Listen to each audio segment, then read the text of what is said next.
Oh, and here we are. What's up, Adam? Hey, Casey, how's it going tonight?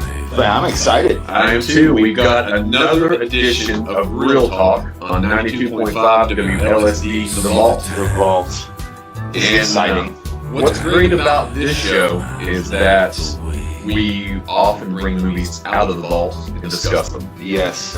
Which is forgotten movies. Forgotten movies, yeah. And up until this point, we have not really had a movie that we've not recommended. No, they've all been good. Yeah. So tonight we're gonna dive right in. We're gonna have the phone lines open a little bit later. 1-855-925-WLSD. WLSD. We have a toll-free number. I know, that's fantastic. Yeah. Is that not wonderful? Yes, I don't think that I've ever had a toll-free number. No, I was promoting the show earlier for people to go find it on iHeartRadio too. Very cool. Yeah, so we're gonna take it like It's going to go a long way. Global. Yes, it is. So please, if you're tuning in tonight, you can check us out on all the social medias that we have. You can go to Facebook, Spotify, YouTube, Instagram, which I guess we don't really have an Instagram for the show yet. Not yet. And we have individual, you were starting up a TikTok? Maybe, I don't know. Okay. Honestly, I'm kind of next on TikTok. Okay. But we do, I do have one, and it's my name plus the Other People's Show. Right. I'm going to segue it into the Other People's Show. So please like and follow and go to YouTube, the Other People's Show as well. So how's your week been? It's been fantastic. I mean, it's been a work week. I've been excited about this show. Yeah. So we got it going on. If you want to check out, we have In Dreams is also streaming, and all the past shows that we've the done. past shows are all good. The podcast leading up to this on-air broadcast of the show. So yeah, it's exciting. They're all good episodes too. Yeah. So And please go with- back and check them out. Yeah, and within Dreams, good enough time as any to mention the The film festival. Film festival. Yeah, we were in the Franken Film Festival, and that's going to be June 9th and 10th in in Knoxville. Knoxville. So that's very exciting, and I think it's going to be expanded into a feature. Nice. So we've got stuff coming down the road. you chimed in with some voice work, so maybe Yeah. you can actually make an appearance this time Yeah, that would and be put cool. a face to the voice. Yeah, sure. So tonight we have a very controversial movie upon release. Yeah, I can tell why. Yeah. I mean, but even at the same time, we've done a lot of '90s movies, and it's very on par with the types of movies. With the landscape of the films that we've done, Yeah, and the level of violence in them. Yeah. Or, now visuals looking at it that really from what we've done, like looking at it from the lens of today, did it seem? We're talking about Natural Born Killers, by the way. Did it seem more violent now, looking back at it, to you? Probably. I remember watching it when I was younger, and I liked the movie for very different reasons than I found myself enjoying it this time. Like, I think I appreciated the filmmaking a lot more the first time. Yeah. But this time, I think as an adult, looking back on it, I picked up on way more of what the story actually was telling. Yeah. And all the societal implications that it was putting out. Yeah, I totally agree. I've watched it a couple times throughout my life, probably five. I've seen it many 5-6 times. Yeah. And it, especially looking at it from the lens that we look at it now, as we discuss it and dive into some things about it, and from a filmmaker and a creative person's point of view, Sure. it's a very distinguishable, original piece of work. Yeah, absolutely. And- There's a lot to take in. Yeah, and I do appreciate it probably more now than I did. I think I did In the as well. past. For sure. So let's get into it a little bit. We've got two psychopaths lovers go on a killing spree and are irresponsibly glorified by the media. Yeah. Would you think that's pretty much how this is? Yeah, pretty much. I mean, that's exactly what it is. You got Mickey and Mallory Knox. Yeah. Woody Harrelson, Juliette Lewis.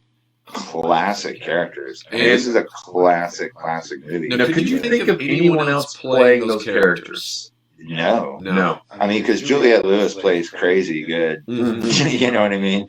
Yeah. And so, Yeah, she and Woody does. Harrelson, like I said while we were watching it, it was just this acknowledgement that Woody Harrelson's a really good actor. Yeah. I mean, like, he really is, because he plays the role super good. Everybody, it's another one of those movies that everybody really plays the role good. I mean, you might not like the character, you know, Because the character is a horrific, unlikable anti-hero. Yeah, but the whole movie is just, it's this Bonnie and Clyde like love story that is told in such a way that you can't help but feel those moments of love that happen like in their relationship, even though they're on this killing spree, they're killing all these people. But at those moments, like you still feel it, like this scene on the bridge when they get married, this whole thing. I was surprised heading into it how many scenes I actually remembered. Because I was like, I remember this scene. How long ago had it been since you had watched it? It's been a good decade at least. Probably. Really? Okay. At least probably. Okay. And that might be overextending a little bit, but many years ago. It's been quite some time, yeah. Wow. But I've seen it so many times, and I remembered all the music from it. Right. And some of it I forgot, but the soundtrack is just phenomenal, off the chain. Really. Now that's a pretty interesting thing. We'll get into a few, like you said, it was Woody Harrelson, Juliette Lewis, Tommy Lee Jones, and Robert Downey Jr. Yeah, and Michael is it Michael Madsen? Tom Sizemore. Tom Sizemore. Yeah. That's right. Who actually passed away. Yeah, that's right. Back in March. He's good. He's in so much stuff too. Yeah. Yeah, and he played that role good too. I mean, everybody. It's a good cast. The interesting thing about that, his character's name, last name is Scagnetti. Scagnetti, yeah. Now, Scagnetti, this was written by Quentin Tarantino. Yes. So there's another Scagnetti. You couldn't tell when you were watching it. Right. Another Scagnetti, it was in Reservoir Dogs. Yes. So the Scagnetti in that and the Scagnetti in this are actually brothers.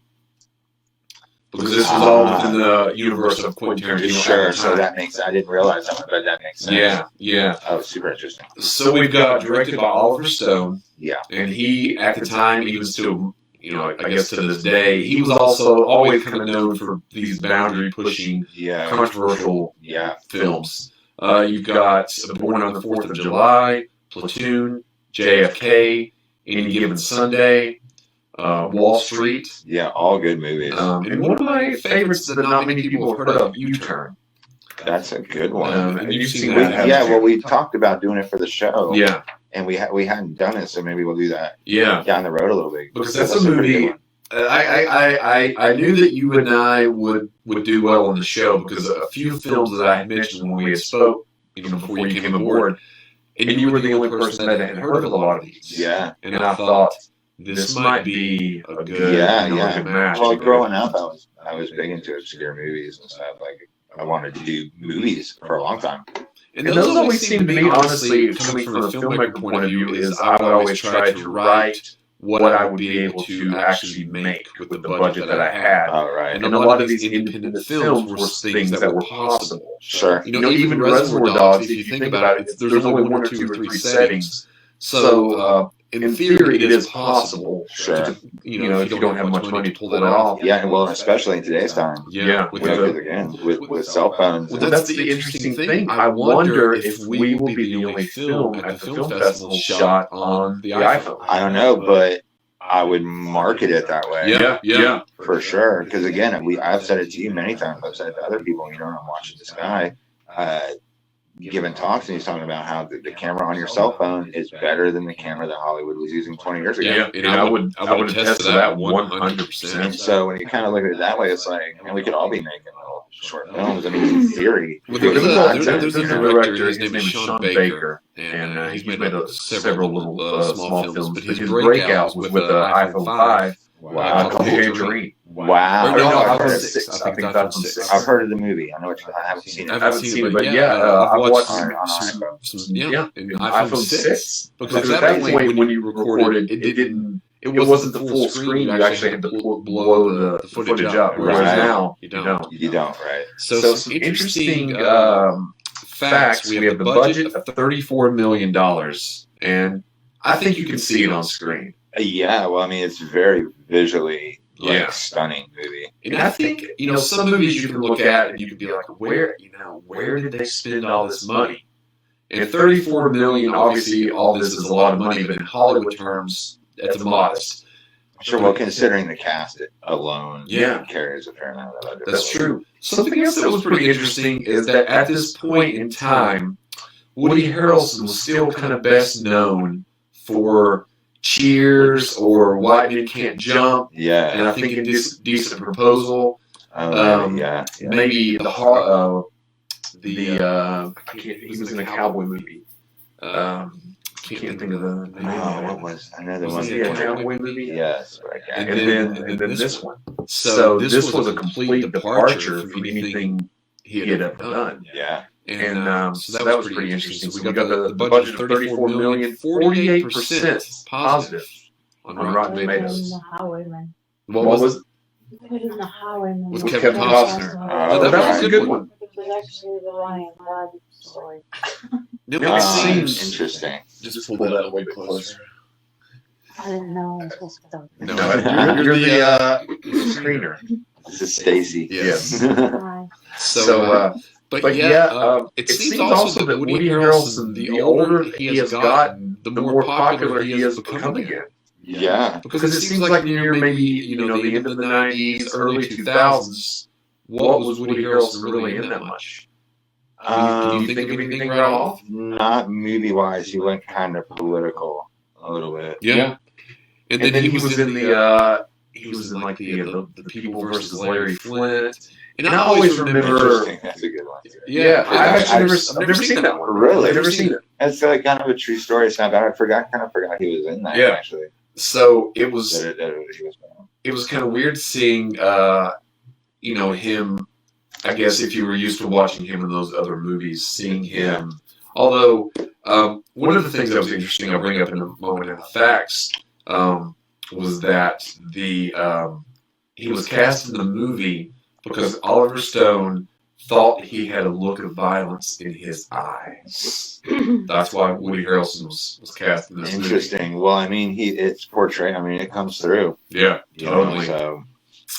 So we have, during filming, Juliette Lewis actually broke Tom Sizemore's nose when she slammed Scagnetti's face into the wall. Nice. So that was a real... I mean, not nice, but... Yeah, and that was actually the scene that the take that they used. So yeah, when you watch that, that, you have to. his nose is And being when they're broken. in her cell? Yes. Yeah. Wow. And that's a very intense scene. No, it is. Well, that movie's got all kinds of intense. It's an intense movie. Yeah. I mean, really, especially, like, again, not a family movie No. by any stretch of the imagination.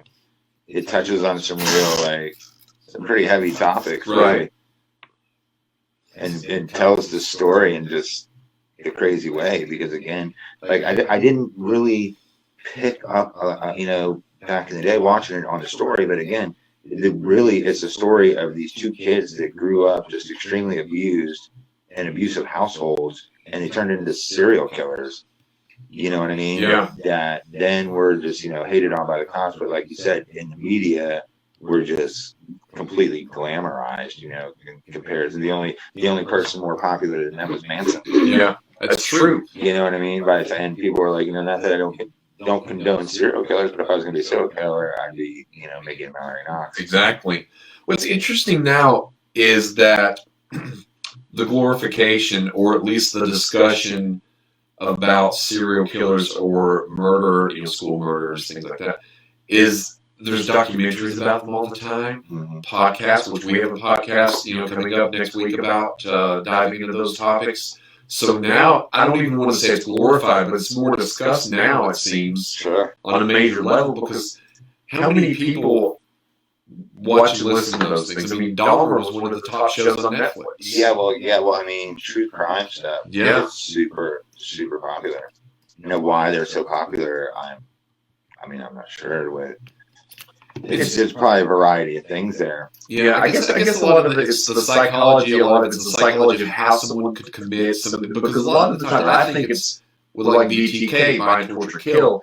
He lived a relatively quote unquote normal life, Right. and his wife and child knew nothing about any of the horrendous, cases that he was, things that he was doing. Yeah. And I think people might want to get inside the mind of that and discover how did that. Yeah. Because It gets interesting with this because you see, you're first introduced to Mallory, Juliette Lewis's childhood, via Rodney Dangerfield's the dad. And the movie's done in such a way that, I don't know, there are so many different types of filming Yeah. in it and styles that it was kind of just twisting my head up a little bit. But once I kind of, in retrospect, I started realizing, I was like, well, it's interesting because like with that scene with Mallory's house and Rodney Dangerfield, it took it back, made it like it was a sitcom TV show Yeah. from the 70s or Yeah, something. You know yeah. what I mean? And Like so- in the style, if you haven't seen it, of maybe like a Honeymooners or I Love Lucy type, Yeah, type totally, thing. with that Black and black white. When the characters walk in, there's applause. yeah, You the know. whole thing. Except it was exactly like that. Except the dialogue and the situations were very Adult, disturbing, really. Disturbing. So Rodney Dangerfield is just completely just abusive. Abusive, Yeah, especially abusive. abusing her, abusive to the son and the wife. Yeah, and the son's all kind of crazy looking too and stuff. And so it's disturbing when you're watching it. You're just like, what? You know what I mean? But there's this happy music playing, there's people laughing, applause. The you're like, this Mallory, is so when messed they up. meet, there's like the lovey-dovey music, and the, Yeah. and But it sets up these monsters, for lack of a better way to put it. You don't see a lot of Mickey's until you get little glimpses of it, but you really pick up on his like later on. And again, like super abusive. yeah. And So it's not really like, I guess you could say that about a lot of killers. Maybe I don't know. I've never killed anyone. I know, But right?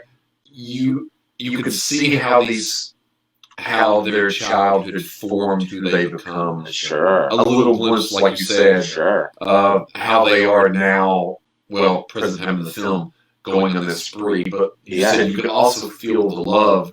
Like you said, they didn't want to kill anyone on their wedding day. Yeah, right. And then the moment they're towards the end of the movie, after they've been separated for the year or whatever in jail, and then they finally see each other again, like you can kind of feel that moment. Yeah. And at the same time, they're like, these are, I can't believe they're killing our parents and stuff. But at the same time, they're like, kill that dude.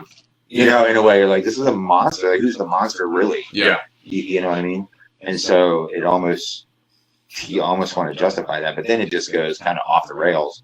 And the third act is completely off the rails. Yeah, and it makes this progression, like with Mickey, where he almost in the end, he's like this angel of death kind of mentality in his head, like nobody's innocent, kind of stuff, Yeah. Speaking of crazy, I guess the part in the cafeteria when they shows the warden walk through the table and the bald guy's at the table eating. Yeah. The bald guy, he's actually a real prisoner. Oh yeah. Well, Who had murdered his wife Oh. and children by beating them to death with the lead pipe. wow. So they actually did film in Joliet, Illinois, which also happens to be where this is just an asterisk random thing where Andy Dick graduated high school. No, a plug for future shows. Yes. Well done, sir. And More on that in the future. but it was filmed at a real prison, and a lot of the extras in there were prisoners. Wow. So that was a pretty interesting thing. This says Oliver Stone gave him a featured role because he said the man's stoicism terrified him. Wow. Well, I mean, yeah, I would think. I would think so too. But Jeez. that particular one was apparently really bad. Wow. Wow. So we've got 48% on Rotten Tomatoes. We've got 81% positive for audience, Which makes, that makes and sense. IMDb has 7.2. Wonder why it's so low on Rotten Tomatoes. I mean, there's a lot. I mean, The only thing there's a lot of good things about the movie. Well, see, I watched the Siskel and Ebert review, Yeah. and they both thought it was a brilliant movie. Yeah, I mean, and like I remember when I was watching it, it's right on kind of par with what we've been doing, but it was almost like the most complete of that genre that we've kind of been doing, if that makes sense. Right. Like it was just, it was Oliver Stone came in, so that helps a lot. I mean, those are all good movies, but this was just, there's a lot to pick up on. Like I still found myself wondering, like sometimes I felt like some of the film work and the cuts, I was like, was that really, like, why did they make this cut? Why was it like this? Like it almost seems unnecessary. Like a lot of the cuts with Mickey's character, and he's all like the jacked up cartoon guy. Yeah. like running down the hallway. But then I started wondering. I was like, well, that almost makes sense because that's probably one of these loops in his head from his childhood. You know, like just. Well, I did read, cartoons, and like, well, especially they do that kind of a little bit at the beginning as well, because Mickey's sitting there asking the waitress about the key lime pie, and then it cuts really quickly to like the waitress kind of flirting with him, but then it comes back to reality. Yeah, it's full of weird cuts like that. And I forgot the exact amount, but there were more cuts in this than it held some kind of a record at the time with the amount of cuts. I can and imagine. Different mediums that they used, because they used cartoon and black and white, different genres, distortions. Yeah, tons of it. And it comes at you quickly, real quick. I mean, you really don't have time. It's pretty much as soon as you sit down, you're in for the ride. Yeah. You don't have time to get used to the ride because you're in the ride. Yeah. And I started wondering that because it definitely keeps you engaged in the movie, the rapid fire like cuts and stuff. For sure. So this made $50 million, and worldwide, I couldn't really find the amount.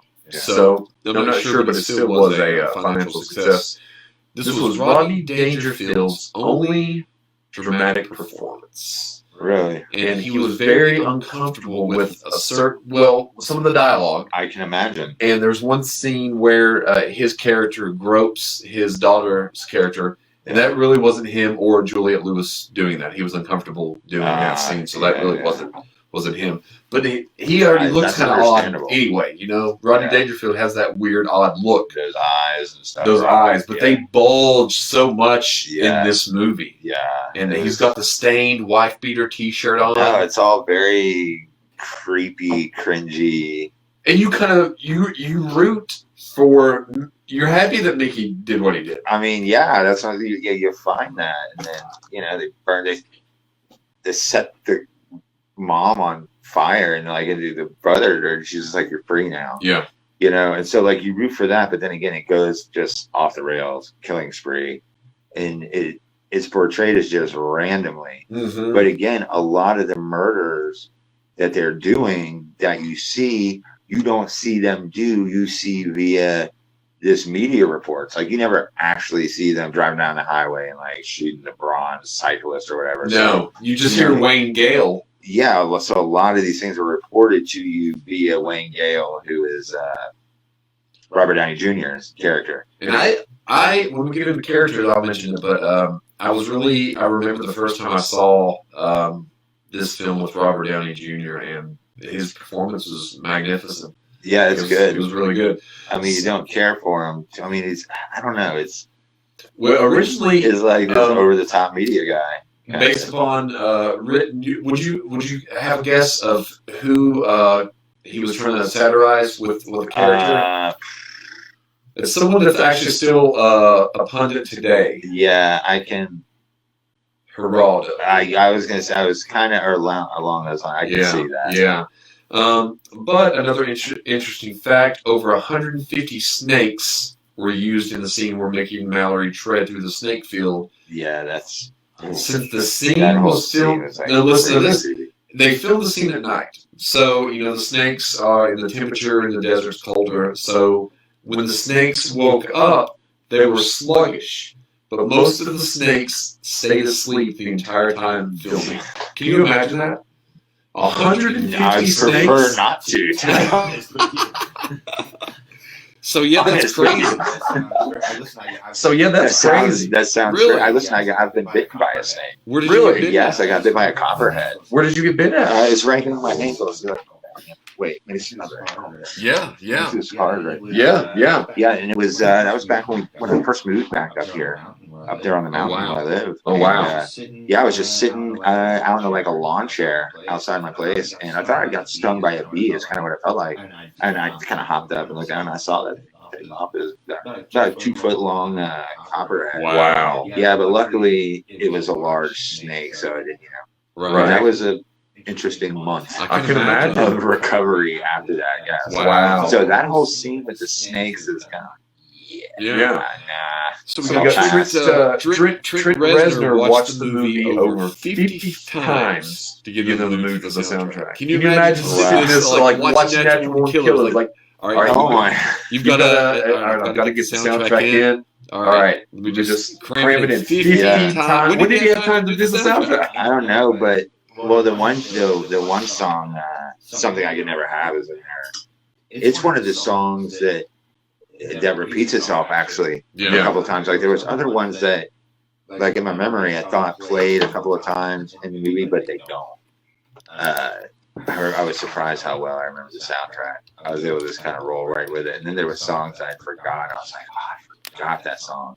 Like Jane's Addiction, Nothing Shocking comes on. I was like, oh, I love that. I forgot that song was even on here. It's a great soundtrack. I mean, yeah, it absolutely really is.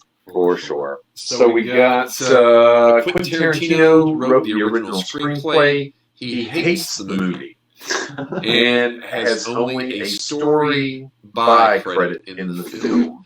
In his original version, Wayne Gale was the main protagonist or anti-hero, and the other characters were background characters. Now, there's an online version of the original screenplay, which I did listen to kind of a guy review the screenplay, Yeah. and it did sound interesting. But But I was gonna say, I'm half trying to imagine it from that investigative journalist as the main character. and the exploitative investigating Definitely journalist, exploitative. because that's all really he cares about, really, if you think about it. He doesn't care about the victims. He doesn't care, really No, doesn't it's- care about Mickey Malik. No, it's self-promotion. Only the rating for himself. Yes, absolutely. And he gets all over dramatic on it's. He It's really, The movie's full of just these kind of like over the top moments like that. Tommy Lee Jones. Yeah, I mean, he's See, what is that? He says something in that movie. He's like, Jesus, Harold Christ on his something.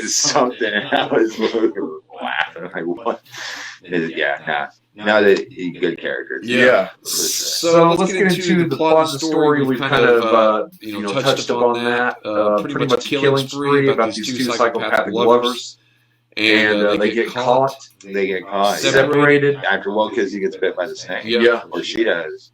I guess there did both of them. No, I guess she does because they're driving in that. It's got the weird video thing. Every time they're in a car, and it's like reminds you of like Fear and Loathing in Las Vegas kind of I stuff. wish I could think of what that was called. I listened to it today when I was trying to do some research, and that particular when they're driving in that background It's just or the whatever, video, like green screen. it's kind of used video. 35 times in the movie. Yeah, they used it a lot for sure. But I mean, it creates a nice kind of effect because they're kind of be out of their minds. And some of the things they do, like when she's sitting early on, they're pulled over, and he's peeing.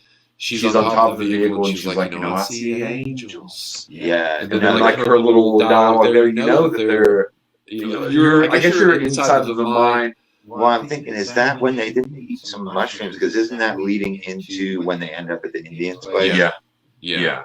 And no, it's crazy. And the movie is full like that's that's one of my favorite scenes actually, just because it's full of like the lighting is really used well in this movie. Yes, it is. Like illuminating, like behind. In all shades. I mean, they've got the red, you've got the green. Yeah, it's used really cool. And like that scene that you're talking about, she's just kind of spaced out. Kind of, you can see the stuff kind of drifting in behind her. Yeah.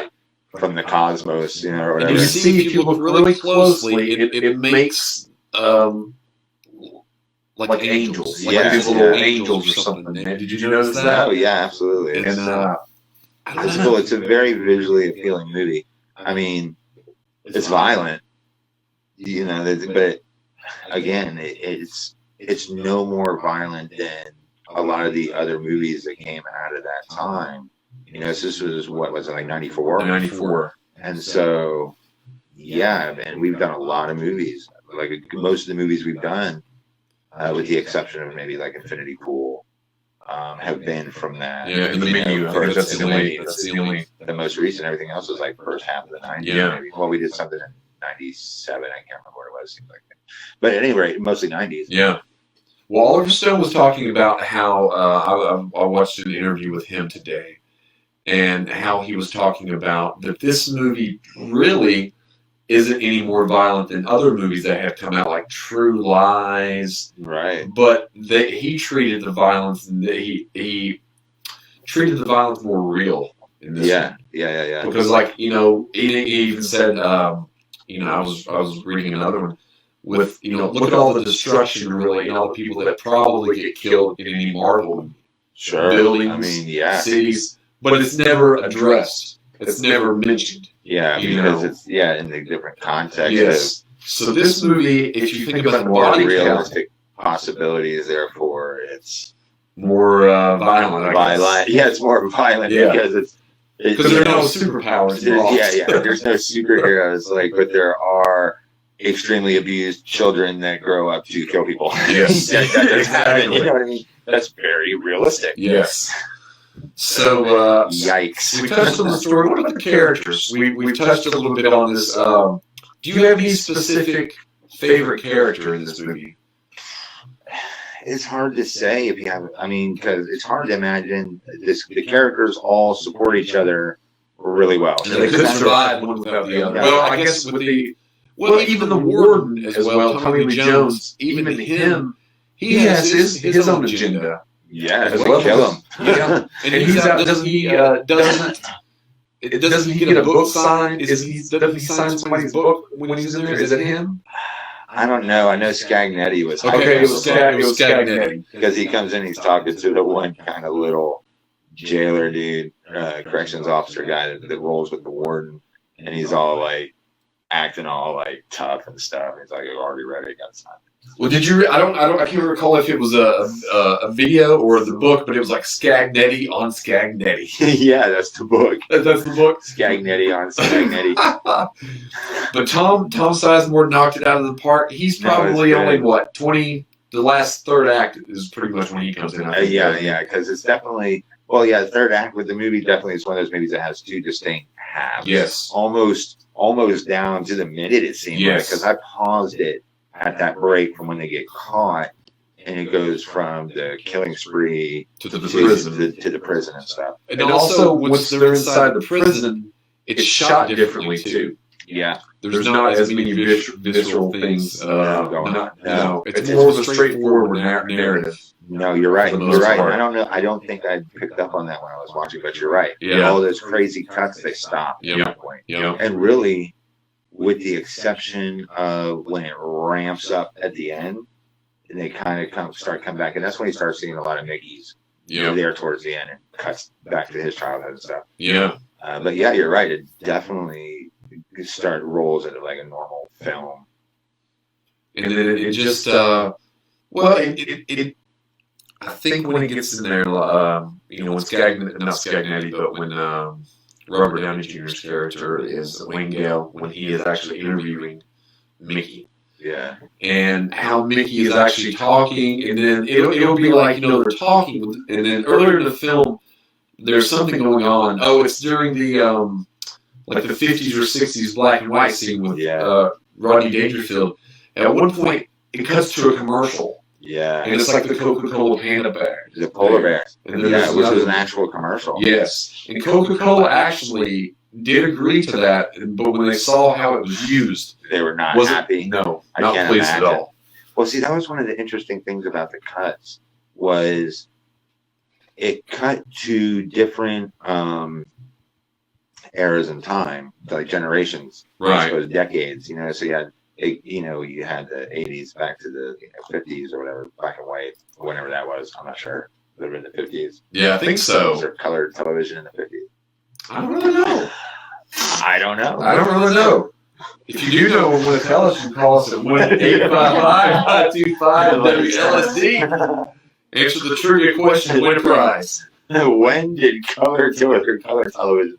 Yes, tell us when color televisions came in. You're right. But we're not sure. But I thought that was interesting. But that scene that you mentioned that's one of my favorite scenes of the movie. That interview with Mickey, because I think it's one of my favorite scenes as well. Because he's talking and everything he's saying, I'm just sitting back, you're right, because he's talking about corporations and just the destruction of the planet, our minds, and all that stuff. Everything that he does say is completely true. Everything he's using to justify his actions is just I don't agree with the killing that people, to make myself this angel of death or whatever. Right. That his reasoning was pretty on point. You know what I mean? And I can't remember exactly what he said, but people that know me can half imagine what he was saying. Yeah, yeah. But because it was all true. I mean, it was all perfectly true. Mm-hmm. So, what did you think about the idea of, how they always left one person alive? Well, no, it makes sense. Yeah. It sets up the end of the movie just absolutely perfectly. And I think it was pretty witty because you don't really know what happens to them at all at the end. They go on. Oliver Stone said in his mind that love conquered the demon, so in his mind they didn't commit any more acts of murder. Right. I don't know if I saw it that way, to be honest with you. Yeah. Did you see it that way? I don't know that I did. It's interesting. I like the way they ended it. I like the way they ended it with the. I almost don't want to spoil it, though most people have seen it. That's the thing about this movie. Spoiler alert. It's Spoiler alert. Spoiler alert, like how it ends. So they set it up with this throughout the movie, leaving somebody left to tell the story. They always got to leave somebody alive to tell the story. And of course, when he's in there, but right before that halfway mark in the movie, and he's in there trying to get the medication or whatever for the snake bites, and the guy is the only guy in there, the clerk, and he's like, you gotta leave somebody alive, tell the story. It's because he's watching Wayne Gale's story about them on the television when Mickey comes in, and that's an interesting scene too, because Mickey, it's like almost the first time that he sees how popular they are, right? In a way, but never mind. There's been cuts throughout the movie of them like on the cover of like Time magazine and all kinds of stuff like that. But that's some of the, it's kind of, I'm glad that you mentioned that. But when they go to Time magazine, they're interviewed. Their faces all public enemy number one. Yeah, and all this kind of stuff. It's like, where did all those photos and stuff? Like, what? Where did that come from? But and so that clerk guy, he's like, oh, you gotta leave me alive. And he's like, yeah, but if I don't kill you, there's no story. You know what I mean? And it's crazy. And then it comes on, and so they go through it. So at the very end of the movie, same kind of thing. Wayne Gale is trying to pull that same card of like, oh, you gotta leave somebody alive. You can't kill me to tell a story. And they're like, we did. Your camera, and the camera's sitting there on the ground. Got this picture of, Wayne Gale's character, and then he goes all like, I don't know, savior mode or something, and he's stretches his arms out and then just takes the bullets, and they just gun him down. You know what I mean? And that's how the movie ends, and you're just kind of like. Now, were you happy when? I don't want to say happy because no one's ever happy when somebody's shot on film. But as the character, did you think that was what Wayne Gale deserved? Because it was ironic that he had the camera there, and they were technically correct because the camera is the witness. So like the way the story plays out and through the progression of it wouldn't have made sense, I think, if Wayne Gale's character would have lived in the end. No. But even Wayne Gale's character needed Wayne Gale to die at the end of that. Yeah. That's like the pinnacle. Now he's like he's the story of the story now, and that's like totally. It makes perfect sense for his character. It was interesting because we actually watched this film in film class one time. I'd seen it, I think, once or twice before then. Right. But one of the questions was, what was more impactful? The killing sprees that they had went on? Well, if it had happened in real life, what had happened? Or the satirization of it in the film, what would have more impact on the culture as a whole, do you think? If something like this had happened in real life, or would it have been, 3 weeks later, on to the next murderer, on to the next killer? Well, you know what I mean? Kind of how it is now. Yeah, I was going to say that's kind of totally the way it is now. Yeah. I mean, because it seems like every couple of weeks there's someone new that's done something bad. Well, yeah, and again, the system, I feel like, has worked real hard to kind of desensitize us to a lot of that kind of stuff. I think so too, because now, especially back in the 90s, now everything's at our fingertips. If you want to watch, like we mentioned earlier, if you Yeah. want to watch an interview with Jeffrey Dahmer, you just type it in on YouTube. Yeah, well, what's interesting too, as far as I hadn't even thought about until now, and you mentioned like something like this happening, but the first like real school shooting that I can remember that when it really started becoming a thing was Columbine, Yeah. which happened in '94, which was the same year this was released. So that was April 20th of '94 Right. when that happened. So interesting that this all kind of, and that's obviously become the trend Mm-hmm. now. But again, it, like you suggested, if this actually happened, would it be more impactful than, is the movie more impactful than the event itself? Yeah. You know what I mean? Yeah. I don't know. That's I don't hard to either. say. I mean, we're sitting here talking about the movie. Of course, we can tie into any number of, I mean, there hasn't been something like this per se. Right. But those numbers, I mean, listen, school shootings far surpass the body count of this movie. Because what did they say? Yeah. How many did they say they shoot? They do say how many they killed, but I can't recall how many. I recall here. 125? 145. Okay. Oh, that's a lot of people. Yeah. I didn't realize the body count. That's a pretty high body count. Yeah. So, I mean, Well, the fact that the for, school shooting still Right. surpasses it. Yeah. Fact still stands. I guess for two people on a road trip. Yeah, That would down to be- 666. Yeah. Crazy. Like, and that movie is probably still so full of little like symbolism kind of stuff that I didn't even pick up on, or didn't maybe even understand the reasoning for it. And you could watch it multiple times for different reasons and pick up something different Oh, every time. and again, because it goes back to those cuts. I mean, and it's you're just, like, there's, you can't see everything. Yeah. it's just, it's like your what is it, like a Glass Joe from Mike Tyson's Punch Out, and you're just getting punched with things every time. wow, dude, You know? you just blew the dust off of that one from the bowl. Yeah. Jeez, I So, remember that. So what about originality? I mean, listen, I thought it was a really good take on it. It's a Bonnie and Clyde story, Yeah. essentially. But The way it was presented was the original part. no, I liked it. And the characters like jumping.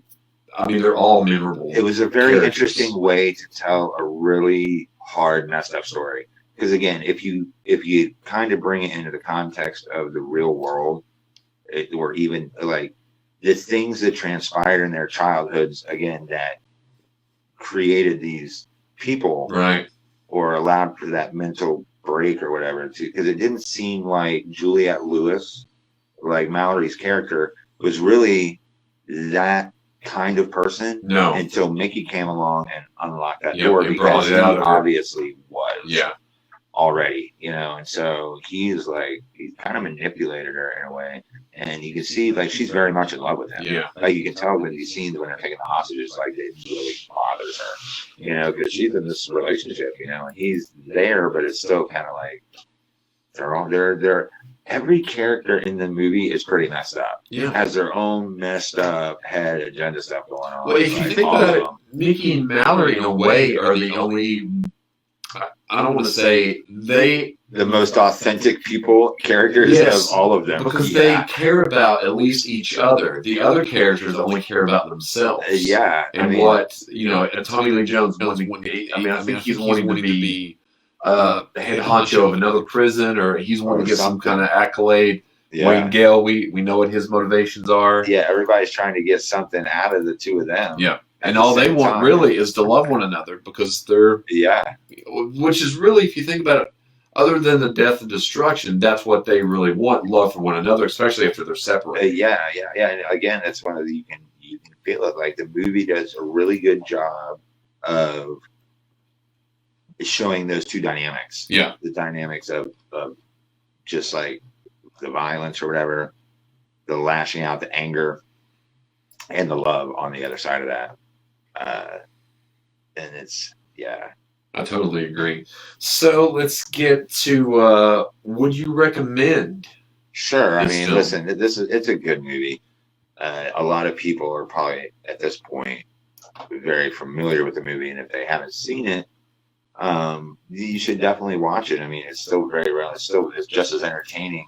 Even, I mean, it could be. It's I've said this in the show before. Right. I always kind of look at it with this be re-released today, and still stand. And it's totally good. I think so too. I mean, the visuals, the cuts, like it all could totally work. You wouldn't even have to update it.